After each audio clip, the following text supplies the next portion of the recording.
여성 시위자 한 명이 끝내 출입구를 열어주지 않으면서 개표소 진입이 최종 무산됐는데요. 이 장면 어떻게 보셨습니까? 사실 어제는요, 이 장동혁 대표도 설득에 나섰고 또 방송국 카메라와 함께 들어가겠다라고 좀 합의와 설득이 이루어지는 듯했지만 끝내 이 성조기를 치마처럼 두르고 회색 마스크를 쓴 여성이 2시간 가까이 그 출입문을 봉쇄하면서 이 체육단체가 들어가지 못하는 사태가 이어졌습니다.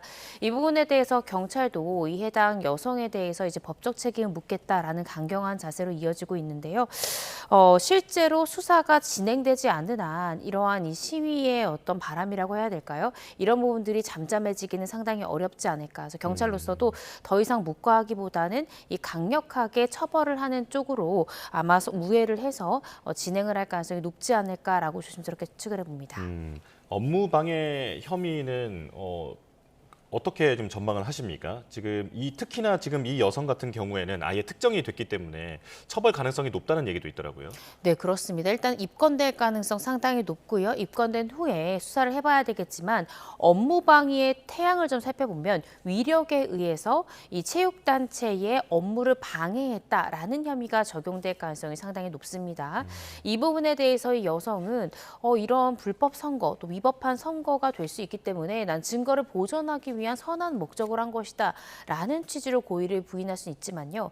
그렇지만 경찰에서는 이 대대적인 방송을 통해 이러한 행위를 계속 이어갈 경우 업무 방해가 될 것이다 라고 수차례 인지를 시켰음에도 불구하고 이러한 부분들을 위력으로 막아섰기 때문에 이 수사가 진행이 된다면 이 여성에 대해서 업무 방해가 성립할 가능성은 상당히 높은 사안이다라는 생각이 듭니다. 예, 이 여성뿐 아니라 지금 며칠째 이곳에 진입을 막고 있는 그 시민들에 대해서 국가대표 장비 대여 이런 부분들도 지금 어떤 손해가 발생한 상황 아니겠습니까? 그리고 체육단체들은 일반적인 사무가 마비되어 있는 상황인데 이게 민사상 손해배상도 가능한 상황일까요?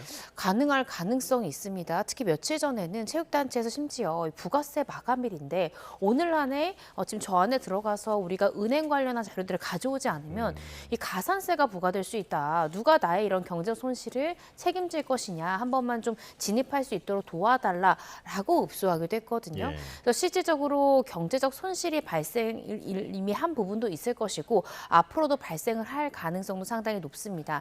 근데 문제는 그 해당 피해에 대해서 형사적인 책임을 묻거나 민사상 손해배상 청구를 한다고 했을 때 이러한 청구의 대상이 특정돼야 되는 것이 굉장히 중요한데요.